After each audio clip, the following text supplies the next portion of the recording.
Good afternoon, everyone. This is BremSter, and welcome back to Sudoku U.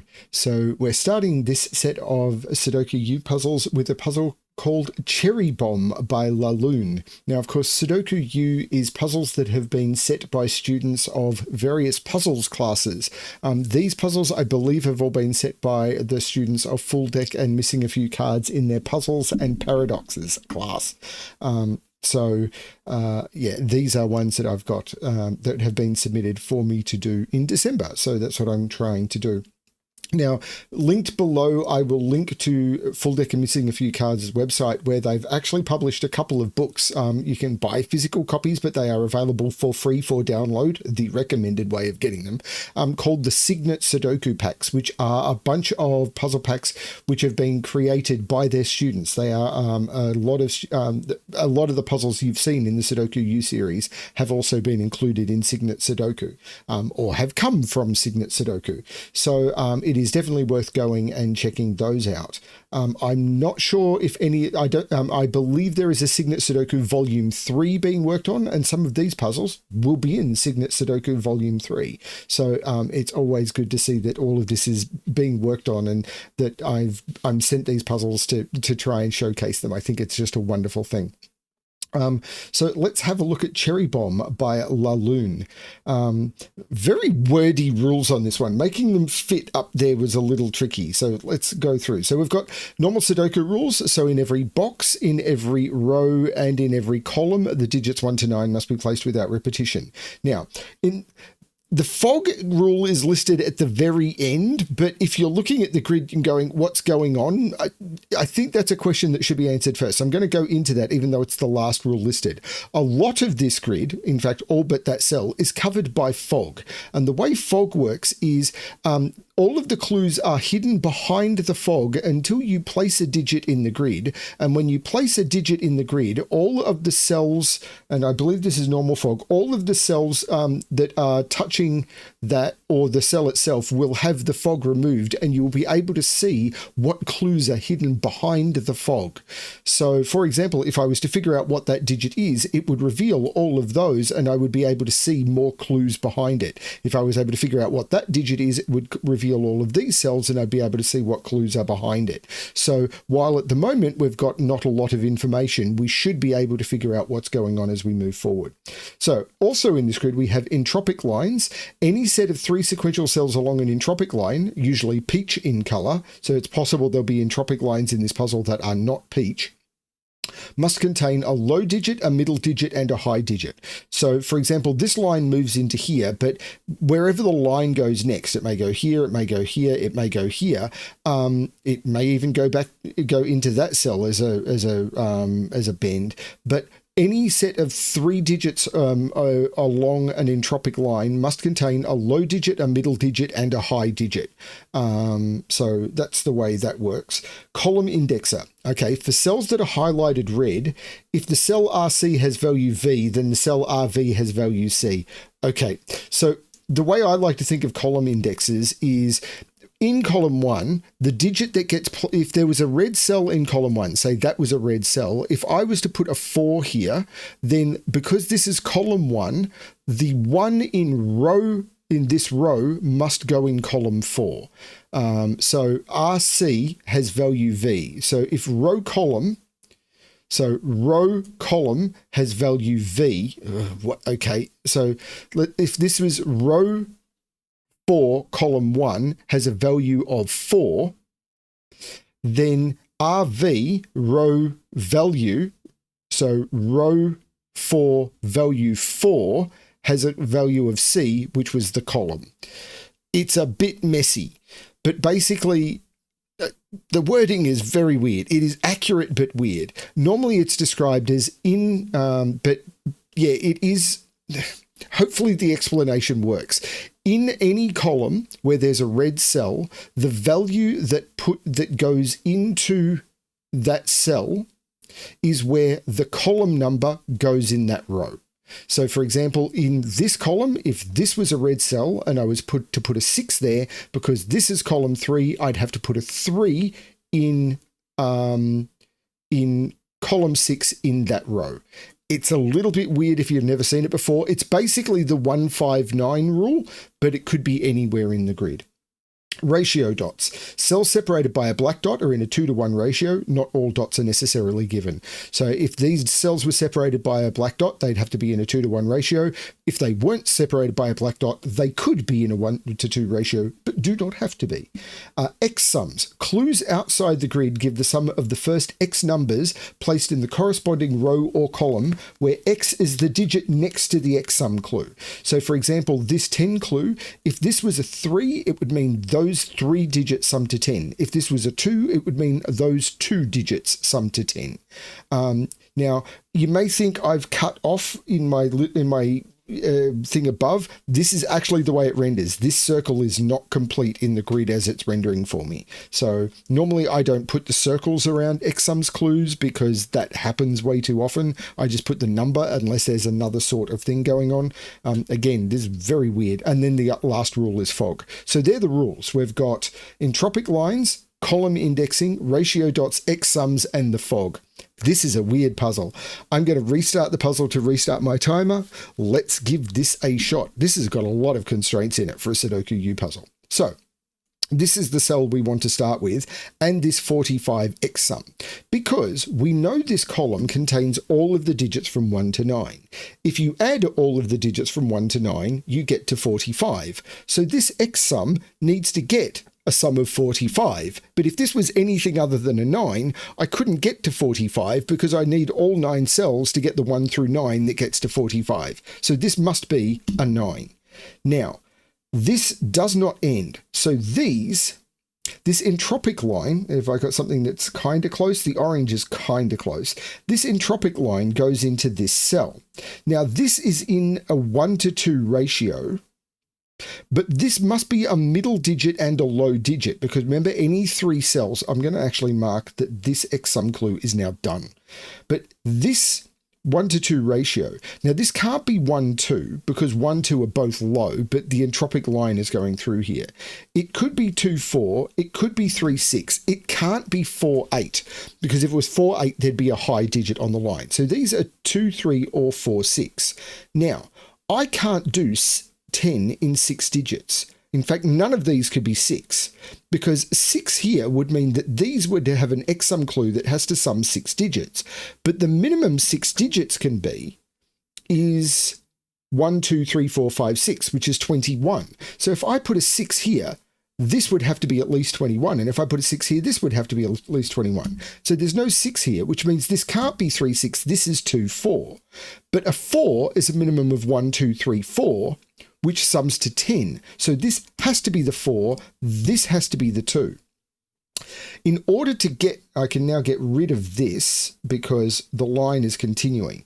Now there is an entropy trick I can continue with, which is this part has a low, a middle, and a high, but this run of 3 digits doesn't have a low, middle, and a high. This by black dot needs to be an 8 because it can't go down to a 2, but it also needed to be a high digit because this run of 3 didn't have a low didn't have a high digit.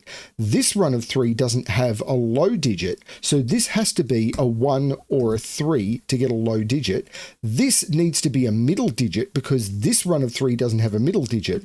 This has to be a 5 or a 6. If this is a 1, this would have to be a 2, and it can't be, so this is 3 and 6.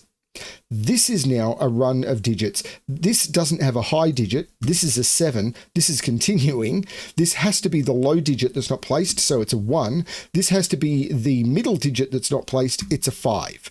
Right. Now, this is a 4x sum clue. So these 4 digits have to sum to 10. So these 3 digits have to sum to 6. The only way to do that is with 1, 2, 3. There's no 2 in here. This is the 2. Holy cow! What? This is 2 digits summing to 8, but one of them is a 2. So this is a 6, and these are 5, 7, and 8. This is crazy. And these X sum clues are now done. But I can continue entropy along here. This run of 3 digits doesn't have a high digit. This has to be a high digit. It can't be a 7, so it's an 8 or a 9, and this can't be a 9. Because if this was a 9, what would be the 1 to 2 ratio be? 4.5 or 18. Not valid Sudoku. This is an 8. The 8 is only in a 2 to 1 relationship with a Sudoku digit of 4. This can't be 1, 2. Can't be 2, 4 or 4, 8. This is 3, 6. And this has to be a low digit because this run of 3 doesn't have a low digit. This is a 3. This becomes a 6. This becomes a 6. There is no high digit in this run of 3. So this is a 7 or a 9. This has to be a low digit in order to continue because there's no low digit here. This is 1, 2 or 3. Okay. And it's not a 1. So this is a 2 or a 3. 2, this couldn't be a 1 because the entropic line continues. So a 2 here would make this a 4, a 3 would make this a 6. And it can't be a 6. This is 4 and 2. The 4 here can't go back down to a 2. In fact, there needs to be a high digit here. So the 4 has to go up to an 8. The 4 here also has to go to an 8. Now the 8 is in column 5. So that means what? This is broken. Oh no, the 8 is in column 5, so the 5 is in column 8. This has to be a low digit, a 1, 2, or 3, so the 4 is in one of those because this is saying that the 4 has to be in one of those. But the 2 here is saying 6 because this is column 6 is in column 2, and that just becomes a 6. This is saying the 7 in this row is in one of those two because the 7 has to be in column 1 or 3. There's probably more I can do with this, but I haven't got there yet. This has to be a middle digit without being a 4 because this run of 3 is missing a middle digit. So this is a 5 or a 6, but you can never put 5 on a black dot because its ratio would be 2.5 or 10. So this is a 6, this is a 3. This is saying where is 5, which means this isn't a 3. The 3 here means this can't be a 4 because the index would be wrong. The 6 here is saying where the 5 goes in this row, so this becomes the 5. The 3 here is saying where the 5 goes in this row, so this becomes the 5. The 5 here is, and they point at each other, these point at each other. This is crazy. I love it. The 3 here is looking down saying this is the 1 and this is the 3. The 1 here is saying where the 7 goes in this row because this is column 7, so the 1 is jumping the 7 into that spot and this is not the 7. This is a triple, 5, 8, and 9. Well, that's not the 5, but this is saying where the 3 goes in this row, and the 3 we know is in column 8. If that was a 9, I'd have to put the 3 there, and the 3's not there. That's the 8. This is a 5, 9. Now, this is saying where the 4 goes in this row, and this was a 5, that would have to be a 4, and it can't be. That's the 9, and that is a self-indexing 5, which works because this run needs... Well, this run needs a low, a mid, and a high. So this has to be high, 7, 8, or 9, and it can't be 8. But then this run would need a low, mid, and high, and it wouldn't have a mid. So this had to be mid, which couldn't be 4 or 6. This run now needs a high digit, which means this is a 7 or a 9, which means the 5 is in one of those two, and I can't put the 5 there. So this is the 5. This is the 7. The 7 is looking up, making that the 9. This needs a low digit, so this is a 1 or a 3 because it can't be a 2, but the 3 is looking down, making this the 1. The 1 is indexing the 5 right there. This is insane. Taking 5 out of those, which I could have done when I got that 5, but I'm working on stuff. The 8 is looking down, making that the 7 and that the 8. This indexing shape is crazy. There's stuff everywhere I've missed. I know it. I absolutely know it. It's going to be so easy to miss indexing with this. The 9 is looking up, making that the 7, which is indexing the position of the 4. So that has to be the 4. So what's this triple? 1, 2, 9? Well, that can't be a 1. This is actually a 2, 9 pair. So there's a 1 in one of those two, but this is indicating where the 8 goes in this row. Well, it can't be over there. The 8 is actually a 9. So that's the 9, which makes that the 2, and that the 1, which makes that the 9. This is now a pair. 2, 7, and this is indicating where the 7 goes in the row. Actually, that's not locked in yet, is it? Okay. Fine. The 2 is either in a relationship with a 1 or a 4. So this is a 1 or a 4, which is saying where the 6 goes. So the 6 is in one of those two. Ooh, this is... Okay. I'm probably just missing something, but that's okay. 8 has to go here for multiple reasons. First of all, by Sudoku, because 8 can't go in any of those. But this is saying where the 6 is in the row.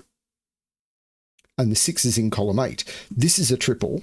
3, 4, 6. So this is saying where the 4 goes in the row. Well, the 4 isn't in position 6. The 4 could, yeah. So this is a self-indexing 4, or the 4 is in one of those two. So these are 1, 3, 4, 7. But I can't put 4 in either of those because this is saying where the 4 go. Oh, I can't put 7 in any of those. Wait, what? They're not 1, 3, 4, 7. Pay attention. These are 1, 3, 4, 9. That's better. But I can't put 4 in any of those. Right. 4 is in one of those two. Okay. Oh, there's no 6 here. This is a 3, 4. This is a 6. So what are these? 2, 3, 4? 5. Yeah, these are 2, 3, 4. It's going to be this row where there's all of the indexing going on. Like this says where the 2 goes. In fact, this box is also ridiculously powerful. I need to put a 9. A 9 here would say a 4. Yeah, I can't put a 9 here. A 9 here would say that would have to be a 4 because it's indexing the 4 in this row. And that can't be a 4. So that's the 9. This is 1, 2, or 4. Now, a 4 could go there or there or there. So that could work. But 2 is in one of those two now, which it always was because of those 2s. So, hooray for me. 1, 3, or 7 is in one of... Oh, this is a 7 by Sudoku. 7 can't be in any of those. So these are 1, 3, and 5. There's no 5 there. And there's no 5 there. This is the 5. And the 3 is looking across, making that the 1, which makes that the 3, which looks down, making that the 4, which makes that the 3, which is saying the 4 is there by indexing. The 4 looks up, making that the 1, which makes that the 6 by indexing. This isn't, or the 1 makes this the 2, which makes that the 4 by indexing, which makes this the 4, which is self-indexing. The 2 makes that the 7, which makes that the 2, which makes that the 7 by both indexing and Sudoku. These are 1 and 3, and these are 2, 8, and 9. Well, there's no 8 there. This is saying where the 3 goes. Well, that's been there for ages because that 3 has been there. I could have written that 9 in so long ago. I just didn't do it. Got distracted, did other things. The 4 means that there's no 4 in any of these. So these are 2, 3. So there's no 3 in any of these. These are 1 and 9. But the 3 is being done, or the 3 has put the 4 there, the 7 has put the 5 there, the 8 has put the 6 there. That's all done. This row is complete, this row is complete. 9 has put the 3 there, 7 has put the 4 there, 6 has put the 5 there, 5 has put the 6 there, and 4 has put the 7 there. 2 has put the 4 there, 8 has put the 5 there, 9 has put the 6 there. 1 has put the 5 there. This is all done. Okay. I get it. 4 is in the corner. 4, 4, 4, 4. That's the only place for 4 in the box. So now I'm restricted to only my Sudoku skills. So these are 2 and 7. The 7 is looking up, making that the 2 and that the 7. The 2 looks down, making that the 3 and that the 2. The 2 also looks down, making that the 8 and that the 2. The triple here, 3, 8, and 9. There's an 8, 9 here, so this is the 3, and I can take the 3 out of those. The 3 looks down, making that the 1 and that the 3. The 8 looks up, making that the 9 and that the 8. The 9 looks down, making that the 1 and that the 9. The 1 and the 1 means this is the 1. 1, 2, 3, 4. These are 5 and 6, and the 5 looks up, making that the 6 and that the 5. And that is the solution to the puzzle. This has only had 5 solves in 222 days. Okay. As a Christmas present to Lune, let's get that up. This is nice. This is a nice puzzle. And I get the cherry bomb thing, I suppose. It's got cherries and is it a fuse? I'm in Australia. We don't do fireworks here. I mean, we do. I don't do fireworks here. Fireworks are illegal in most of Australia. It doesn't stop a lot of people from doing it, particularly around Chinese New Year and places like that. It's fine. As long as people are careful, it's fine. It's all good. But yeah, it was a fun little puzzle. I enjoyed that one. That was really, really cool. That indexing use. I mean, these X-sums clues really kicked in hard, but that was just a lot of fun. Thanks everyone for watching. I hope you enjoyed the puzzle, and yeah, I'll see you tomorrow for another Sudoku U, and as always, good luck with your solving.